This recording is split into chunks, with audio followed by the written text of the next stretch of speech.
Have you ever felt like life just keeps knocking you down before you even get a chance to stand up? Yeah, me too. And if one more person tells me to stay strong or just keep going, I might actually lose it. Because here's the thing. What if you don't feel strong? What if you're tired of bouncing back? What if you've hit the kind of setback that doesn't just shake you, it wrecks you? People talk about resilience like it's some switch that you flip. But what if you don't even know where the switch is? Hey, I'm just like you. Someone trying to figure this out, and honestly, I used to think resilience was for other people. You know, the ones who just had it all together. The ones who could take a hit and keep moving like it was nothing. But then life happened, and I realized something. Resilience isn't about being unbreakable. It's about learning how to bend without falling apart. And sometimes bending feels impossible.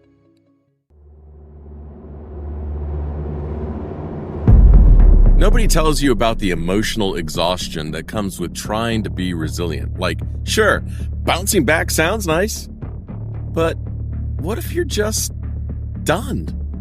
What if you're so drained from struggling that you don't even want to try again? And the fear? Oh man, the fear. The idea of picking yourself up again just to fail. It's terrifying because what if you put in all this effort and it still doesn't work? No one talks about that part.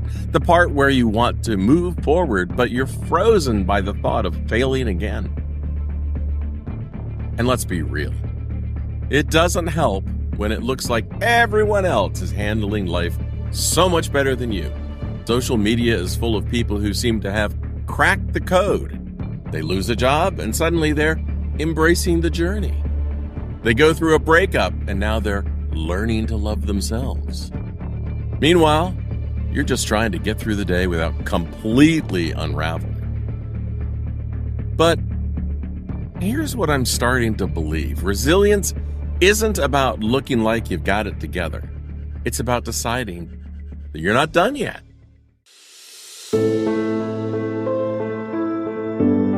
Look, I know what it feels like to hit the kind of low that makes you question everything. There was a time in my life when I failed big. I mean, colossally big. My company failed and I wound up breaking a lease on our rental house, moving my wife and 3-year-old daughter back in with my parents, and filing for bankruptcy. If I was going to fail, this was the mother of all failures. I had this framed poster on my office wall before I crashed and burned. It was about what Vince Lombardi said about what it takes to be number one. It was abbreviated and said NO1. And one day my little girl asked me, "Dad, why do you have a poster on your wall about being no one?" I didn't realize that poster was telling me what was about to come, and I would soon learn what it takes to be no one. At least, that's how I felt.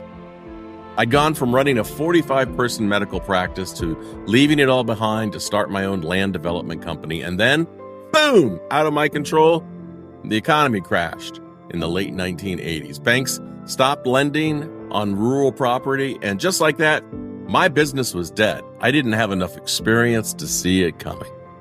I don't know who did. And I can tell you, those were dark days. I went from being the boss, the guy making decisions, to working temp jobs, getting coffee for people, answering phones, just trying to keep some money coming in. I had one temp job where I was repricing merchandise at a high-end boutique. I'm just trying to make ends meet, and they were importing cheap goods, marking them up by 400% and adding $100, and people were buying them.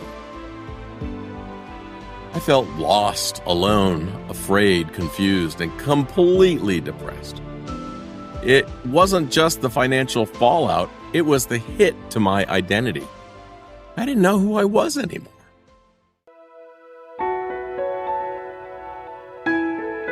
For a bunch of years, I just kept my head down and survived. I wasn't thinking about bouncing back. I was just trying to breathe, but slowly, I started to pick up my chin, and after a couple of years of living through that financial nightmare and mental anguish that I imposed upon myself, I had a realization. I thought there have to be other people going through this same crap too.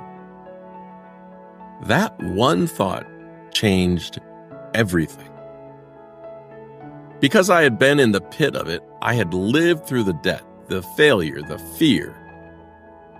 I understood it in a way that no outsider could. And I knew I could help others who were feeling the same way. So I started a small company, a small nonprofit. I built upon what I could handle. I took steps I could manage to help others who were drowning in debt, just like I had been. My biggest failure became my greatest strength to help other people. Even maybe you. It didn't happen overnight. It wasn't some grand comeback moment. But piece by piece by piece, I started to rebuild. Not just my life, but my sense of purpose. For the longest time, I thought resilience meant being tough, powering through, pushing past the pain and acting like everything was fine. But I was wrong. Because real resilience, it's messy, it's ugly. It's falling apart and then somehow, some way, choosing to keep going. And sometimes keeping going isn't some grand comeback moment. It's just getting out of bed, answering that next text, and taking the next breath. It's learning to be okay with not being okay and not knowing how it's all going to work out. It's reminding yourself that even if you don't feel strong today, you're still here, and that counts for something. Look, I don't have all the answers. I'm still figuring it out. But if there's one thing I know, it's this. Resilience isn't about feeling ready. It's about showing up anyway. You're more resilient than you think. Even if it doesn't feel like that.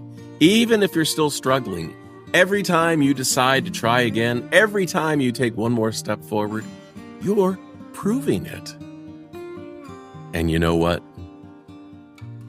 Resilience, it's not daily positivity, not the toxic, just be happy kind of thing, but real practical ways to make your mind a little lighter. Hey, be sure to subscribe and like, because next time we'll talk about how to make that a daily habit, even when you don't feel like it. If this hit home for you, let me know in the comments.